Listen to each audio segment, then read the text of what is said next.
चंद अफराद या इदारे कामयाब हो जाते हैं तो दीगर नाकाम। गोल्डन सर्कल यानी सुनहरी दायरा एक नक्शा है जिसका मकसद इंसानी बर्ताव और मोटिवेशन को बहुत ही सादा अंदाज में वाज़ेह करना है, और इसका आगाज क्यों के सवाल से होता है, फिर कैसे की बात की जाती है, और फिर सबसे आखिर में किया की बारी आती है। साइमन सिनेक इन कंसेप्ट को दरजज़ेल तौर पर वाज़ेह करता है। क्यों यानी वाई महज एक मकसद है, कैसे यानी हाउ एक प्रोसेस, सिस्टम और अमल का नाम है जो हम अपने मकसद को हकीकत बनाने के लिए इख्तियार करते हैं, और क्या यानी व्हाट इस प्रोसेस और अमल का नतीजा यानी रिजल्ट है।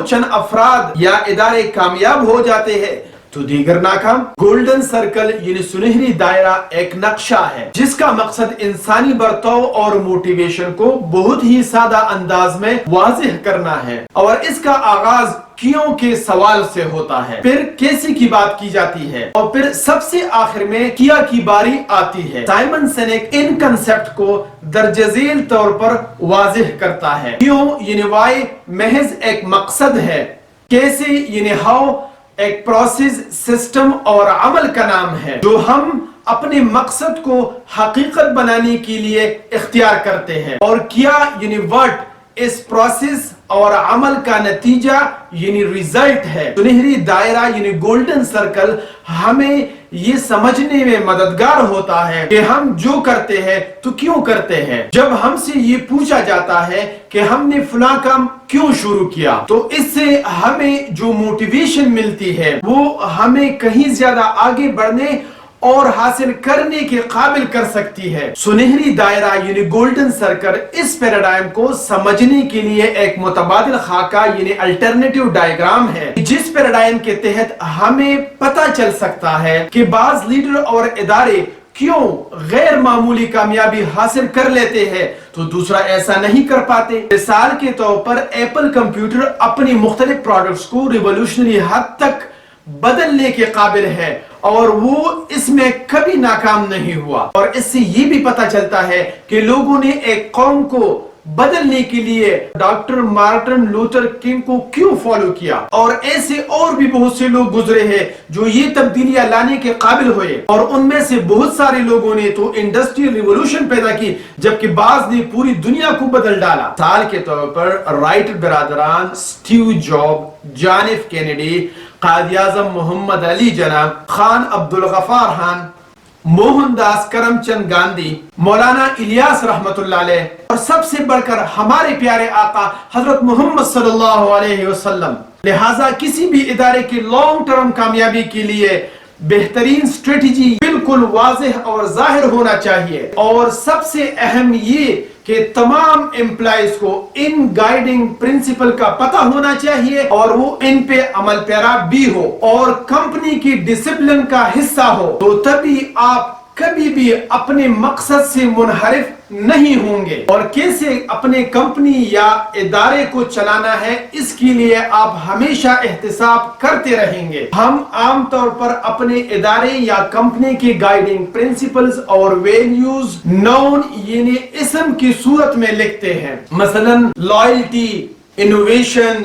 सिंसेरिटी वगैरह वगैरह, लेकिन आप इन इसमों और नाउन पर अपने कंपनी या इदारे का सिस्टम तामीर कर सकते हैं और न कोई स्टेप उठा सकते हैं, क्योंकि ये इसम है, फेल नहीं। मिसाल के तौर पर इनोवेशन नाउन है, और किसी भी प्रॉब्लम को डिफरेंट एंगल से देखो, ये एक वर्ब है जिससे हमें क्लियर आइडिया मिल जाता है कि क्या करना है। लिहाजा अपने इदारे और कंपनी की कोर वैल्यूज और गाइडिंग प्रिंसिपल्स को वर्ब यानी फेल की शक्ल में लिखना चाहिए, जिससे हमें ये आइडिया मिल जाता है कि हमने किसी भी सूरत हाल में कैसे अमल करना है, और फिर हम इसकी मेजरमेंट भी कर सकते हैं और आगे बढ़ा भी सकते हैं, और इसी तरह इदारे के हर फर्द की अकाउंटेबिलिटी भी कर सकते हैं। इनोवेशन के بارے میں بتانے سے انوویشن یقینی نہیں ہوتی کہ کسی بھی پرابلم کو مختلف آسپیکٹ سے دیکھو، اس کے کہنے سے جدت اور انوویشن آتی ہے۔ اور یہی وجہ ہے کہ ڈسپلن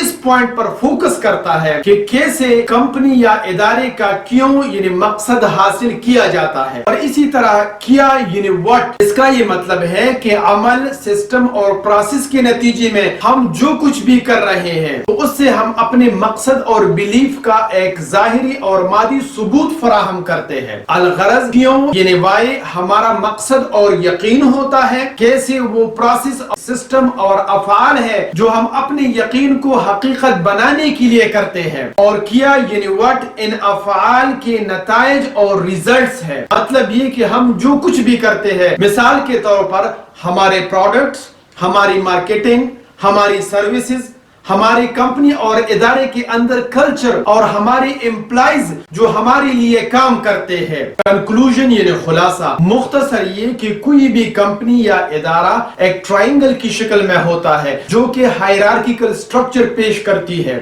اس میں سب سے ٹاپ پہ ادارے یا کمپنی کا لیڈر ہوتا ہے، اور اس کے بعد کیسی کی سطح ہے جو عموماً اس ایگزیکٹیو کے لیے ہوتی ہے جو کہ لیڈر کے ویژن سے متاثر ہوتا ہے اور خوب جانتا ہے کہ کیسے اپنے لیڈر کے ویژن کو حقیقت میں ڈالنا ہے۔ لیڈر چاہے کتنا ہی متاثر کن شخصیت ہو، لیکن ادارے میں ایسے افراد کی ضرورت پڑتی ہے کہ جو اس لیڈر کے ویژن کو عملی زندگی میں لا سکے اور اس کے لیے انفراسٹرکچر اور سسٹم تیار کر سکے۔ سب سے نیچی کیا یعنی واٹ کی سطح ہے۔ کیا یعنی واٹ نتائج اور ریزلٹ ہے اس پروسیس اور عمل کے۔ مثال کے طور پر ہمارے پروڈکٹس اور سروسز، لوگ کیا یعنی پروڈکٹس نہیں خریدتے بلکہ لوگ اس لیے خریدتے ہیں کہ آپ ان پروڈکٹس کو کیوں بناتے ہیں۔ ہمارا واٹ یعنی ریزلٹس اور نتائج ہمارے وائی کے ظاہری اور مادی ثبوت ہے کہ ہم یہ کیوں کر رہے ہیں، اور جب تک ہم کیوں یعنی وائی سے آغاز نہیں کریں گے، کسٹمر اپنے لاجیکل بینیفٹس کی بنیاد پر